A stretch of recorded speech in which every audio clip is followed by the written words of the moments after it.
কন্যা সন্তান পৃথিবীত আগমন করি গিয়ে এই সংবাদ আইয়নের সাথে সাথে সেই যুগর জাহেলি যুগর বাফলর চেহারা মলিনে যেত। আল্লাহ হনগরত যদি এর কন্যা সন্তান জন্ম লাভ করিয়ে দেয় চেহারা মলিন করিয়ে রিজিকের মালিক অনে নয়, রিজিকের মালিক হন আল্লাহ। ইয়াতাওয়ারা মিনাল কওমি মিন সুই মা বুশিরা বি,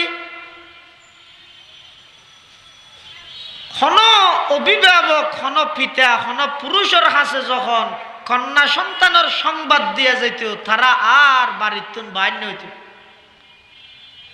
হতক্ষণ যতক্ষণ পর্যন্ত জীবিত ওই কন্যা সন্তানের মাটির নিচে দাফন না করে। নাউজুবিল্লাহ।